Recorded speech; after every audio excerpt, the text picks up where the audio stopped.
Olá, pessoal! Sejam todos muito bem-vindos. E hoje a gente vai falar sobre a criança e o adolescente como sintoma da família, né?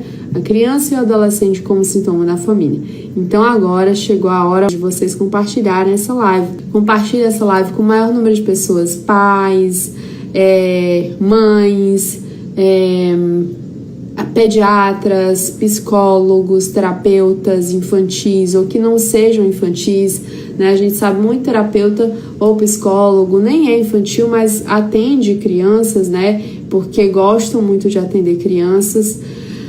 Professores, então essa live serve para professores, serve para todo mundo, né? Na verdade, sabe por quê, gente? Sabe por que serve para todo mundo? Porque nós temos uma criança ferida aqui dentro de cada um de nós. Nós temos uma criança ferida e eu vou começar essa live contando uma história para vocês, tá? Era uma criança.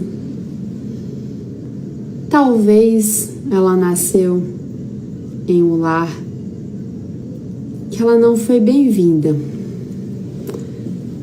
Era uma criança que já foi gerada num relacionamento que não era bom. Talvez os pais fizeram as pazes, esse relacionamento já estava acabando, e os pais fizeram as pazes no momento em que fizeram essa criança. E o relacionamento, claro, continuou uma bosta. Continuou uma merda. Mas essa criança veio, né? E esses pais precisavam estar ali para aquela criança. Então, por você, eu fico aqui infeliz na vida. Essa criança nasce. A mãe quase que não olha para essa criança, sabe por quê? Porque a mãe dessa criança, quando olhava para essa criança, ela olhava para o pai dela, para o seu marido. E esse relacionamento, de novo, não estava muito bem assim. Então, essa criança não era vista pela mãe. Ela só era vista pelo pai, porque o pai e a criança se identificavam muito, inclusive pela personalidade. E a mãe, de novo, continuava ali alheia na criação daquela criança. E aquela criança desnutrida, não porque faltava alimento, não crescia, não porque faltava nutrientes, não porque de fato faltavam nutrientes, vitamina A, B, C, D, E, F, G e todas as vitaminas. E sim porque o nutriente que era necessário para a sua sobrevivência e para o seu crescimento não estava lá. Então, essa criança não crescia, não ficava nutrida e faltava suprimentos. Eu posso dizer que suprimentos sanguíneos, porque os suprimentos, lembram da live de ontem? Jesus falava: eu sei de onde eu vim e para onde eu vou. Eu sei qual é o meu sangue. Esse sangue dessa criança, para o pai era podre porque a mãe não presta. Para a mãe não era ruim, não era bom porque o pai não presta. E como que a gente vai fazer? Se o meu pai não presta, se a minha mãe não presta, eu pego todos os defeitos dos meus pais e não cresço. Não porque não falta nutrientes e físicos, tá? E sim, porque faltam muitos nutrientes aqui. Introduzo essa live com essa história. É uma história real, que pode ser, a gente pode colocar esse nome dessa criança como Maria, como João, como Pedro, como José. Somos todos nós, mas é uma criança. verdadeira também essa história de uma criança que de fato não cresce tanto, que de fato desnutrida, que de fato parece que não tem alimentos, mas o verdadeiro alimento que nutre essa pessoa: amor, carinho, afeto, proteção dos pais, não só dos pais, mas da relação desses pais. E se eu não me sinto protegida, eu não vou conseguir estar nesse lugar. É muito difícil estar nesse lugar. É muito difícil, e aí eu preciso que me vejam. E como que eu faço para me ver? Qual o jeito mais fácil dos pais olharem para os filhos? Eu adoeço, vômito, diarreia, ficar no hospital, ficar lá, internada, não é? Então, eu introduzi esse nosso conteúdo de hoje, contando um pouco dessa história, que é real. Seria bom se não fosse real.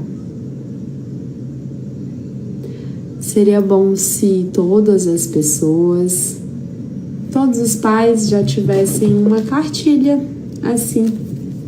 Vão ter, tá? Porque eu já tô fazendo.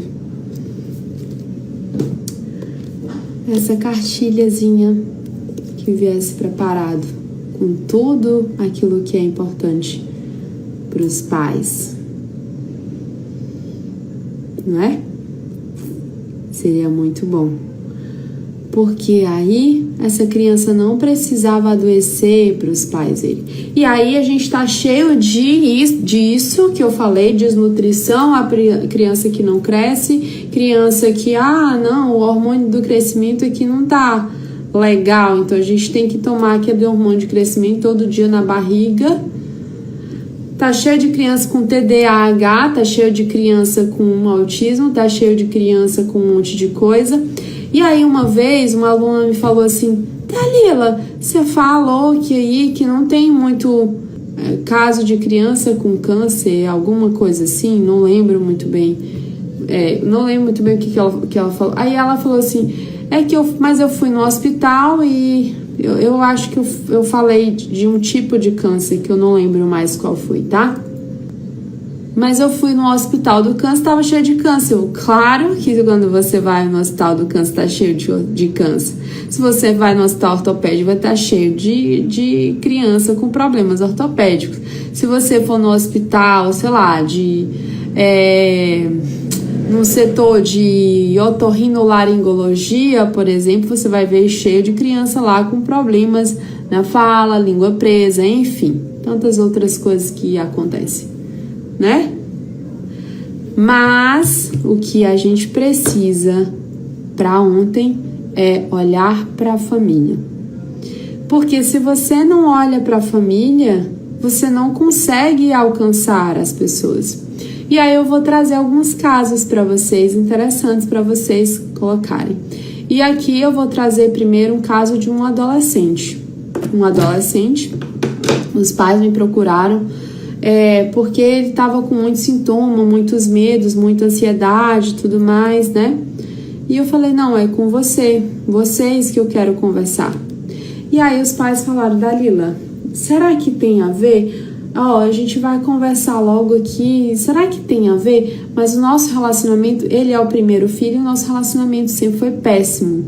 Eu não tenho paciência, o pai não tem paciência, a gente brigava muito, o pai saía de casa e me deixava sozinho, tal. Eu falei: só tem a ver com isso. Enfim, conversa vai, conversa vem, e esse filho, que era o primeiro filho, os outros vieram nascendo e o relacionamento já não era bom, e o que não era bom ficou pior ainda, né? Pior no sentido de agora não só o relacionamento de casal até foi melhorando, né? Mas os pais foram deixando esse filho, que era o mais velho, não, ele já sabe, já entende tudo, e foram olhando para os outros. Não tem tempo de qualidade, não tem qualidade, nem muito menos quantidade, né? E eu preciso que o meu filho me olhe, eu preciso que o meu filho realmente esteja atento, eu preciso que ele não tenha medo, eu preciso disso, preciso daquilo. E aí, quando nós trabalhamos com família, eu falei, é o seguinte, a gente vai conseguir. Eu tenho certeza que a gente pode conseguir, mas eu preciso da ajuda de vocês. Eu preciso que vocês olham para esse adolescente, vocês jogam jogo de tabuleiro com ele, vocês saem para a rua com ele, vocês têm um tempo de qualidade com ele, tem uma conversa para saber como é que foi o seu dia hoje? Não tem nada disso. Aí os medos vêm, né? E aí eu fui explicando todas aquelas vasilhas da confiança, do valor pessoal, né? Da paixão, da conexão, e eu fui explicando tudo isso. Fazer o seguinte, eu tenho um curso disso, mas eu vou explicar aqui para vocês, porque eu não posso fazer uma terapia se eu não conseguir explicar para vocês qual é o fundamento disso tudo, né? Então, assim, a criança é sim um sintoma da família. É sim um sintoma. Se não for um sintoma das questões que estão acontecendo ali, são sintomas e reflexos do meu sistema familiar. Eu falo pouco sobre isso, mas eu quero falar um pouco mais sobre isso agora. Do meu sistema familiar. Porque não tem aquela história, o sangue puxa. Não puxa só porque é o DNA. Não é sobre DNA que eu quero falar aqui. É sobre experiências de vida que marcam o DNA e que ficam registradas no DNA. Não é aquele DNAzinho que vai lá, aí que você aprendeu na aula de genética, na aula de biologia. Não é aquilo lá. É uma outra coisa. E que essas experiências vão moldando nossos aprendizados, os aprendizados, as crenças da nossa família. E aí, vamos lá para o conhecimento de Bert Hellinger, que fala que eu preciso incluir. Se eu não incluir, alguém lá na frente vai incluir.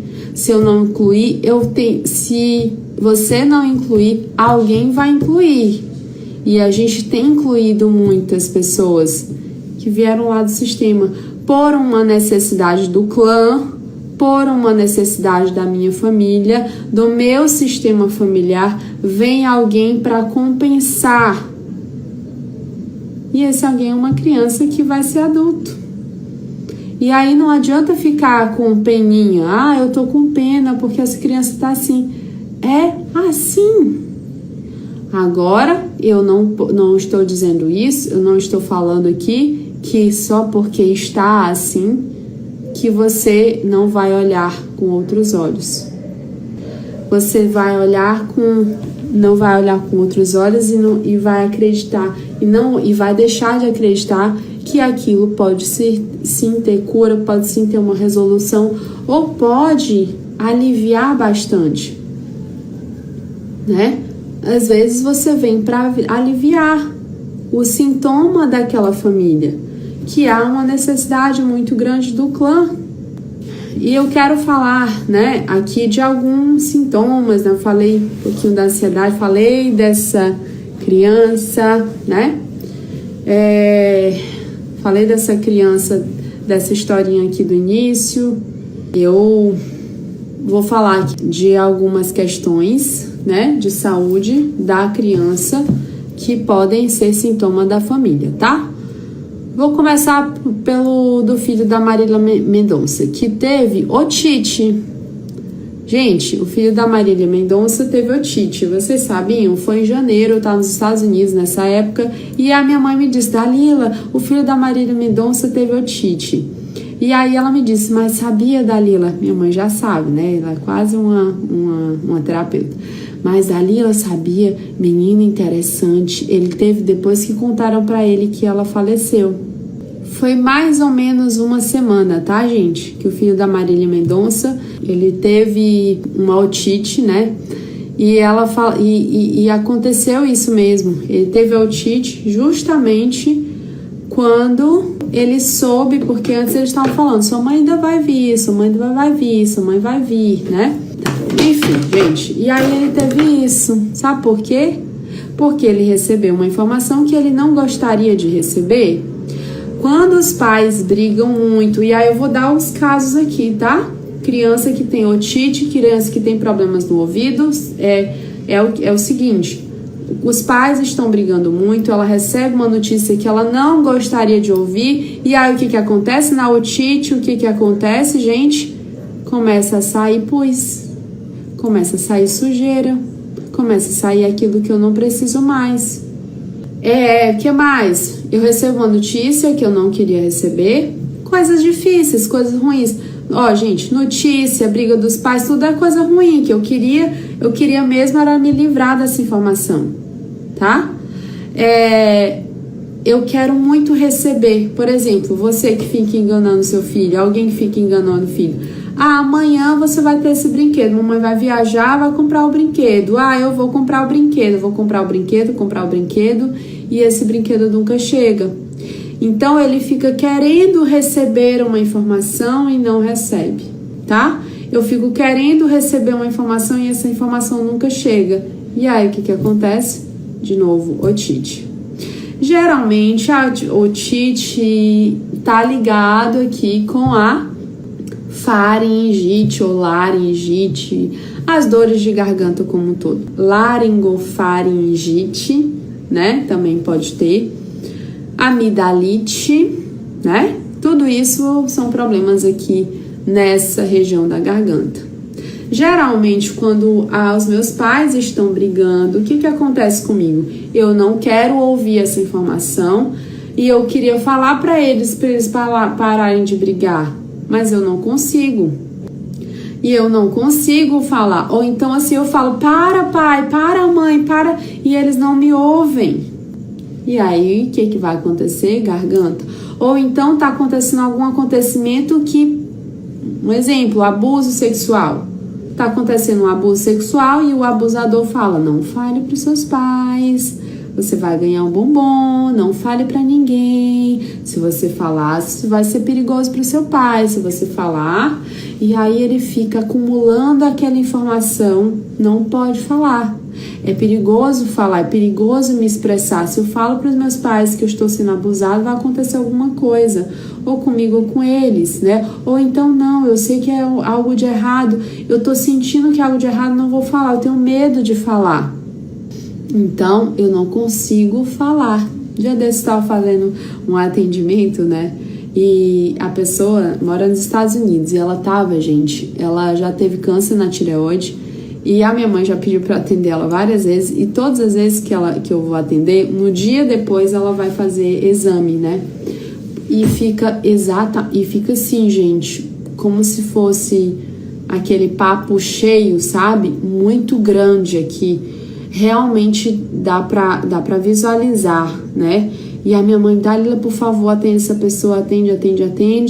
E aí sempre eu atendo ela, todas as vezes, coincidentemente ou não, eu atendo sempre antes dela fazer exame lá, porque como ela já teve câncer, ela fica muito apreensiva, com medo de ser câncer. E aí eu não sei se é porque a gente atende ou não, simplesmente ela não está, nunca dá nada nos exames e, coincidência ou não, que eu acho que não é, quando a gente atende, no outro dia ela amanhece muito melhor e diminui bastante isso.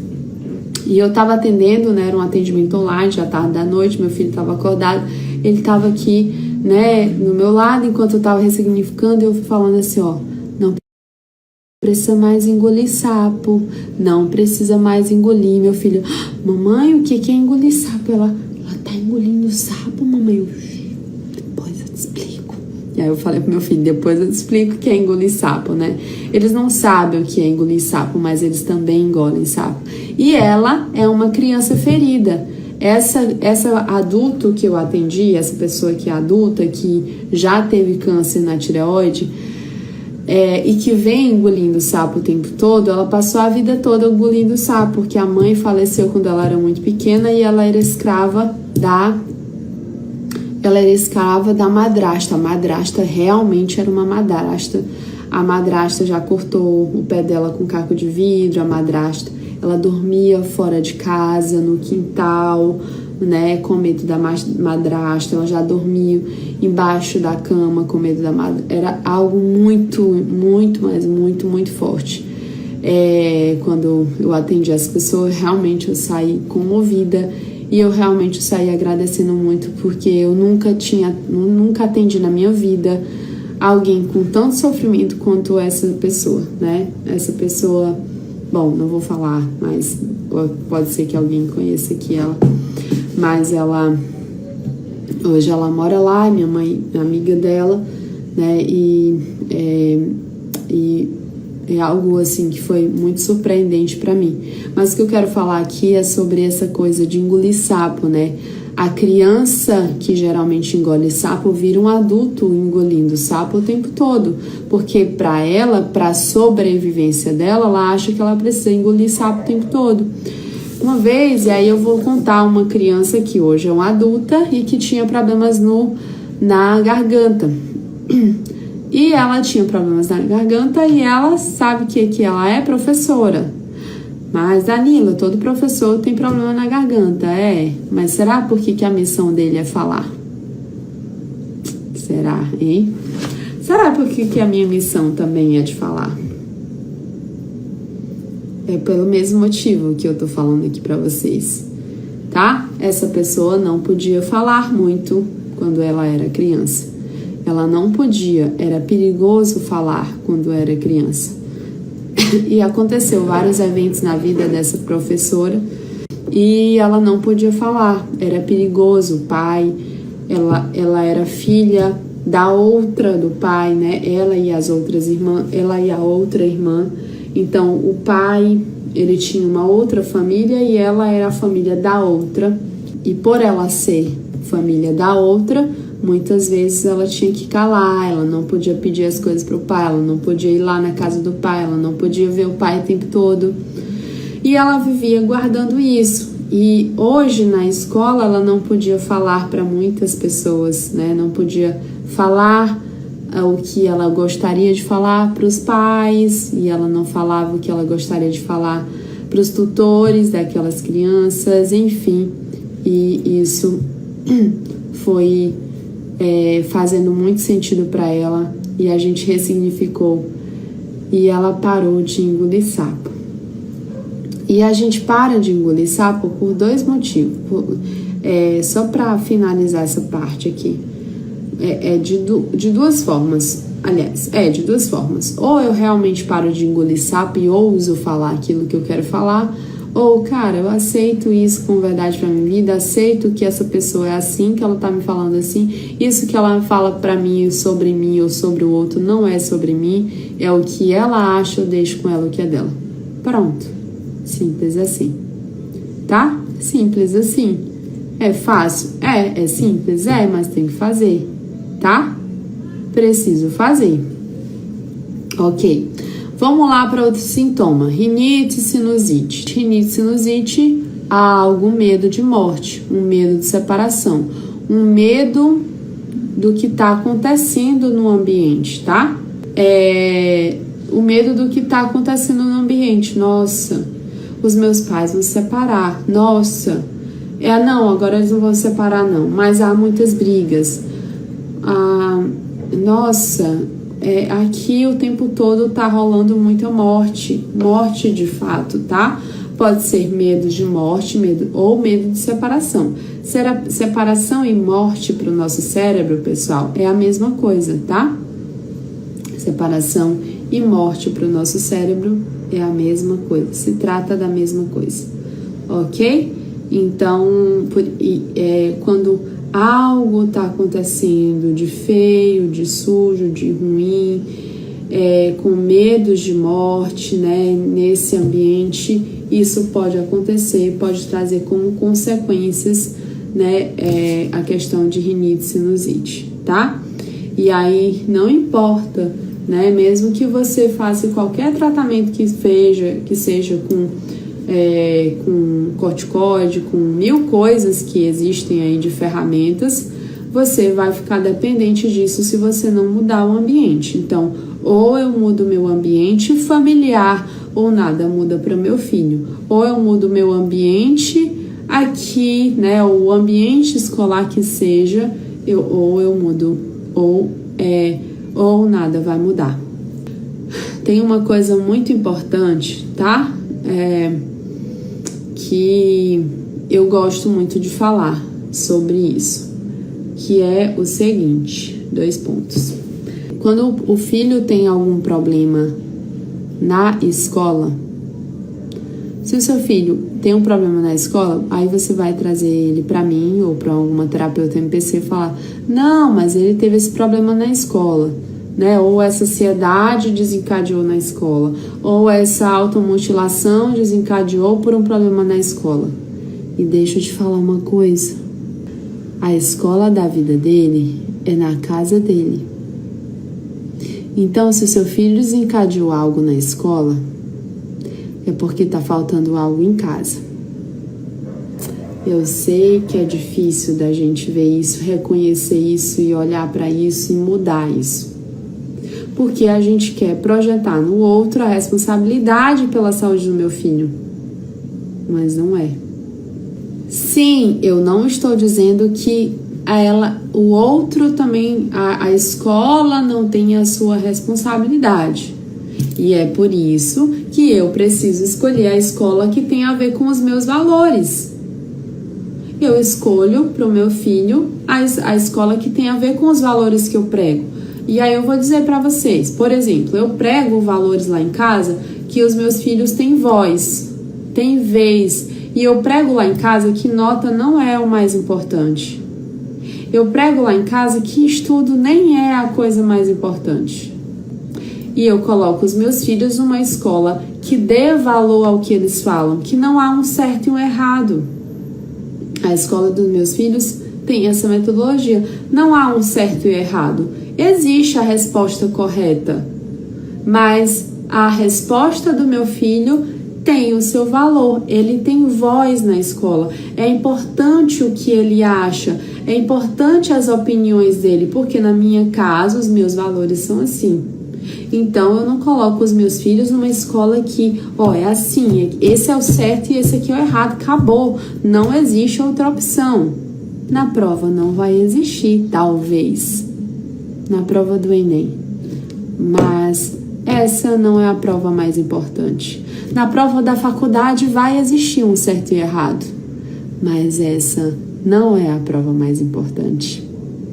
A prova mais importante é a minha vida.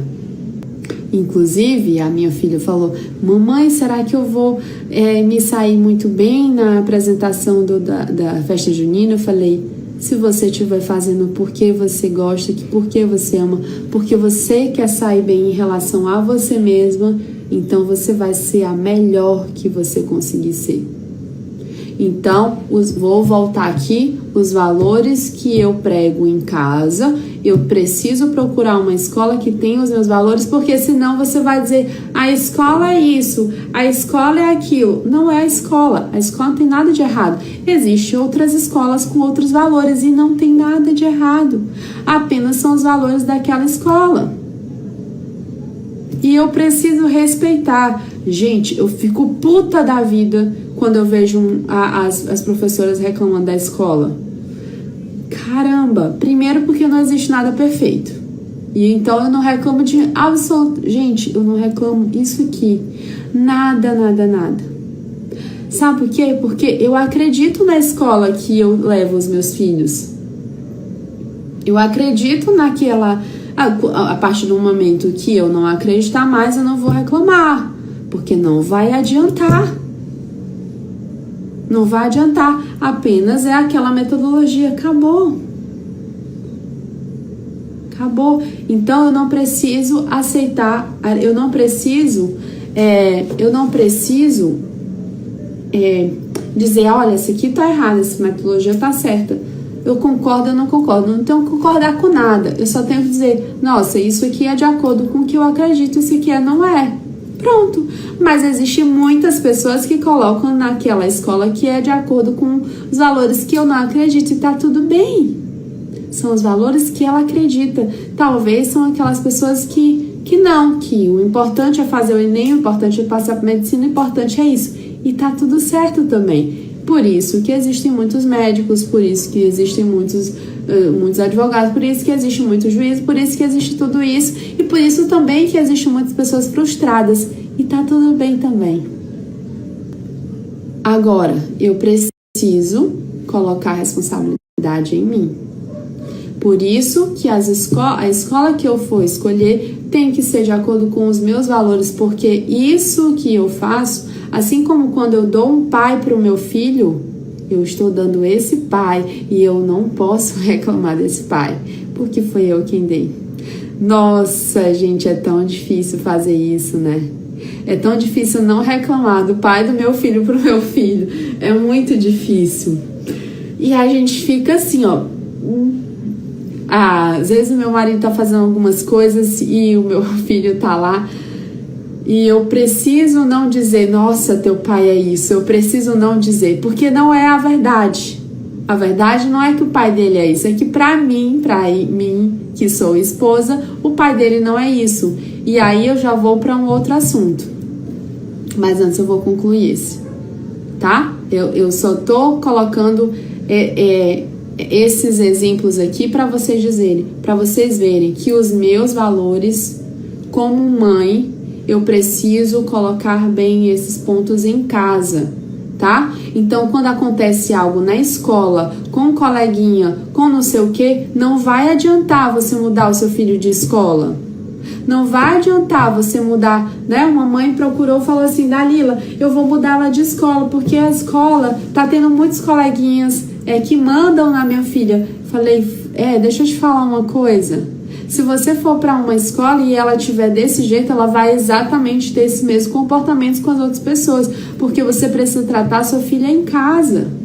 E você precisa dar condicionamento para ela se sentir mais valorizada, para ela se sentir importante, para ela se sentir bem e ela não ir para ela não criar vínculos com pessoas que façam com que ela se sinta mais para baixo.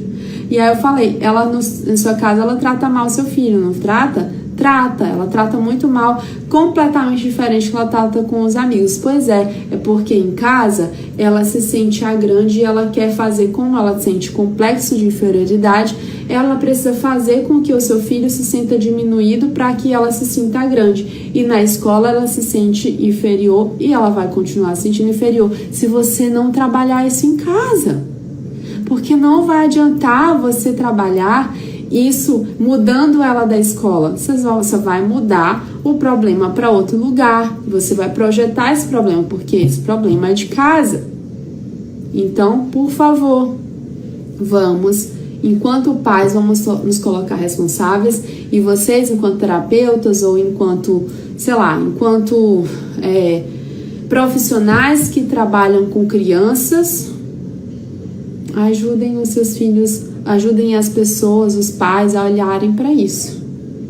Essa é a minha missão hoje. Também. Eu estou voltando para casa. Cadê? Eu estou voltando para casa. Essa é a minha missão também. De dar voz para as crianças e falar que elas não têm culpa de nada e nem a escola. Nós somos responsáveis, é muito difícil fazer isso. Eu sei, porque eu também tenho filhos. E quando eles têm alguma coisa que eu sei que eu sou responsável, e não é culpada, tá? É responsabilidade. Não é culpabilidade, é responsabilidade. Porque culpa nos paralisa. Responsabilidade não. As culpas nos paralisam. Quando a gente erra e se sente culpada, isso te paralisa. Agora, quando você se sente responsável, você se sente um impulso. Nossa, eu sou responsável. E o que eu posso fazer com isso? Então eu posso te dizer, eu quero te dizer que você não é... se você é um pai e você errou, ok, você errou até agora. Agora vamos pro próximo passo, vamos pro próximo nível, pra gente olhar pra isso e tal. E quando a gente faz isso, tudo muda. Tá bom? Ok? vou para outra coisa, o exemplo que eu dei. Nossa, quando meu marido faz alguma coisa e o meu filho, e eu queria falar pro meu filho que o pai dele é assim, eu fico muito puta quando eu não posso fazer isso. Porque a minha mãe falava tudo isso o tempo todo. Minha mãe falava, teu pai é isso, teu pai é aquilo, ainda fala, né? Ainda falava não, ainda fala. Só que hoje eu fico só ouvindo assim, o marido dela é assim, o meu pai não é. O meu pai é perfeito, do jeito que ele é. Ele é assim, ele sabe, só sabe ser assim, perfeito. Pra mim, meu paizinho é perfeito, minha mãe também é perfeita do jeito que ela é. Às vezes meu pai também fala, tua mãe é isso, tua mãe é aquilo, Ave Maria, tua mãe é assim. Eu falei, a mulher dele é assim, minha mãe não é não. Gente, mas a gente fica muito puta, não é não? Nossa, quando meu marido faz uma coisa, eu queria falar pro meu filho que o pai dele é assim, mas eu não faço, porque não é legal.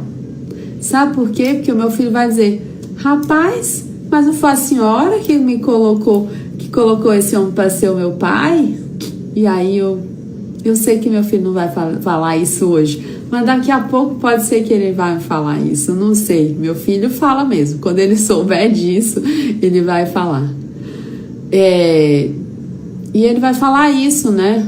Essa mulher, você, mamãe, se o meu marido falar de mim pro meu filho pode falar um dia, pai, mas foi você que escolheu essa mulher para ser minha mãe, então ela é a mulher perfeita para mim, né?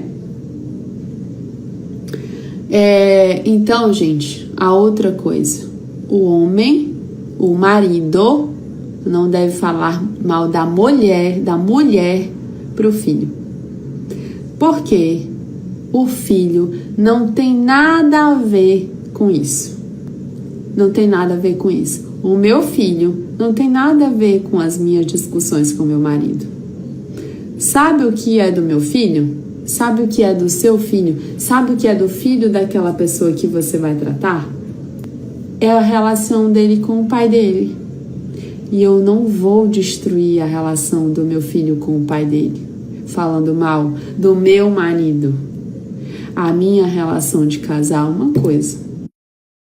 Meu filho com o pai dele, minha com os meus filhos é outra, completamente diferente. Por favor, aprendam isso. Por favor, aprendam isso. Gente, você acaba com a raça da criança quando você fala mal do pai dela ou da mãe dela. Quer acabar com a raça de uma criança? Quer acabar? Pois então fale mal do pai dela, fale mal da mãe dela. Você quer ajudar as crianças e os adolescentes a não se mutilarem mais? Fortaleça o pai dela e a mãe dela, que está dentro dela, não fora, dentro.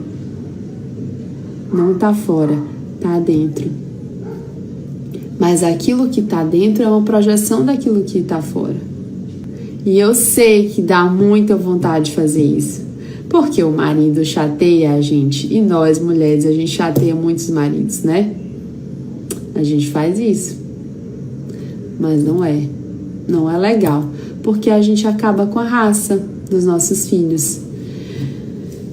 Uma vez, alguém da minha família... Bom, tava uma discussão de casal e eu fui intervir, né? E eu fui intervir nesse sentido. Falei, por favor, não fale mal do seu marido ou ex-marido na frente das suas filhas. Não faça isso. Se você fizer isso, você está acabando com a raça da sua filha. Porque 50% dela é o pai dela. E 50% dela é da mãe dela. Então não faça isso. Você destrói uma pessoa e você constrói também uma pessoa quando você fortalece isso. Então, para eu me construir, eu preciso construir e reconstruir os meus pais dentro de mim. A minha força, a força que me guia é a força de Deus e daqueles que Deus permitiu com que fossem os meus guias aqui na terra. Jesus falou, naquela passagem de ontem que a gente colocou aqui. João capítulo 8, versículo 12 e 14, se eu não me engano. Eu sei de onde eu vim. Vocês não sabem quem são vocês, mas eu sei, porque eu sei de onde eu vim e para onde eu vou. De onde eu vim é de Deus, e Deus me colocou os meus pais, a meu pai e a minha mãe. Então a minha mãe não tem o direito de acabar com a raça do meu pai aqui dentro de mim. O meu pai não tem o direito de acabar com a minha raça, a raça da minha mãe aqui dentro de mim, porque isso é quem eu sou. E se eu perco isso, em algum momento eu vou desabar. Em algum momento eu não vou em frente na vida. E pode ser em relação ao relacionamento de casal, pode ser na saúde, pode ser dinheiro, pode ser um monte de coisa. Tá? Porque é isso.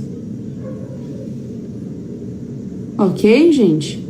Porque se você faz isso, se você faz isso bem feito, vocês que são pais aqui, fortalecer o homem e a mulher, né? A fortalecer o homem que o seu marido é, o homem, né?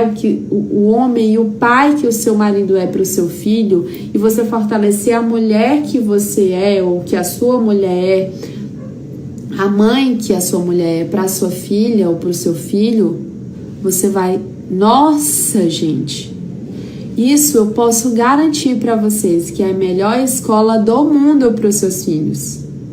Não é a melhor escola, não é aquela melhor escola que você paga 2, 3 mil reais, não. É a melhor escola do mundo para os seus filhos, tá? Uma vez eu atendi uma pessoa, era juiz de direito, né? Trabalhava no interior e tal. Então, como ele era juiz, ele mudou de cidade, estava com uma... E os filhos com a esposa estavam em outra cidade. E, enfim, os filhos estavam tendo muitos problemas. Bom, gente, a internet está instável aqui, mas vou continuar. Os filhos estavam, dentre eles, os problemas de saúde que os filhos estavam apresentando era intolerância à lactose, baixo peso, crescimento, um monte de coisa. E aí eu sei que, né, o relacionamento do casal não estava bom também, e várias coisas estavam acontecendo, e essa pessoa falou assim: nossa, Darla, mas eu não trago eles para onde eu estou, porque lá onde eu estou não tem uma escola legal. Eu falei, deixa eu te falar uma coisa. Se coloca no lugar dos seus filhos. Vamos lá, vou dar aqui uma coisa se coloca no lugar dos seus filhos agora. E você vai estar na melhor escola do mundo, mas os seus pais estão brigando, não estão na mesma cidade, estão brigando muito. Todas as vezes que se encontram é só briga de casal, briga na frente dos filhos e tudo mais. E os seus filhos não têm convivência com você, principalmente o menino, que é mais ligado, tem que ser mais ligado com o pai, porque ele aprende a ser pai com o pai, ele aprende a ser homem com o pai, não com a mãe. Então, e aí, ou será que você, se você fosse seu filho, seus filhos, você preferiria estar numa cidade que uma escola talvez inferior, mas os pais estabilizados, felizes, todos pelos filhos ali, todo dia você convive com você ali ensinando seu filho, você podendo fazer uma atividade com ele e tudo mais? Onde que você acha que vai gerar mais aprendizado de valor para a vida? E realmente o seu filho vai conseguir se concentrar? Aí ele falou, Ele não falou mais nada, ele só falou, Eu disse, pois é isso. E eu não posso mais fazer nada, eu só posso falar sobre isso para você, que é a verdade que eu acredito e a verdade que eu tenho visto acontecer. Eu tenho visto esse lado aqui e eu tenho visto esse outro lado, e eu tenho visto que esse lado, por último, que eu falei para você, é o que dá mais sustentação, é o que vai fazer o seu filho realmente se concentrar, realmente não ter esse tal de TDAH da vida, realmente conseguir, mesmo numa escola que não o ensine ou tenha a estrutura de um ensino muito maior, mas é ali a escola maior da nossa vida e melhor é na nossa casa, não é na escola. Por isso que eu convido vocês a olharem para a casa de vocês. O ambiente, seu besta, é o ambiente, seu besta. Já dizia o Dr. Bruce Lipton, né? É o ambiente, sua besta. Briga de casal tem total relação com TDAH, tá? Total. Não é pouco, é muito, gente. Briga de casal, outras coisas, mas a briga de casal tem muito. A psicologia sistêmica cada vez mais, não a psicologia sistêmica, como que é o nome? A pedagogia sistêmica tem cada vez mais visto isso, porque a criança, ela fica na escola ou em casa e ela não consegue se concentrar. Quando ela está em casa, ela fica atenta às brigas dos pais. Quando ela está na escola, ela gostaria de estar em casa protegendo a mãe ou protegendo o pai, mas geralmente é a mãe, tá? Daquilo tudo e, enfim, ela não consegue se concentrar, ela não consegue e ela fica, o quê? Dando muito trabalho, hiperativo. Pra quê? Eu preciso que as pessoas me vejam, eu preciso que alguém me veja. Por favor, papai e mamãe, olha pra mim. Então, as crianças que dão muito trabalho, elas precisam que os pais olhem pra ela, tá? Elas precisam que os pais olhem pra ela. Elas só estão precisando de amor, de carinho, de proteção, de tudo isso. Ok? É isso. Faz sentido pra vocês?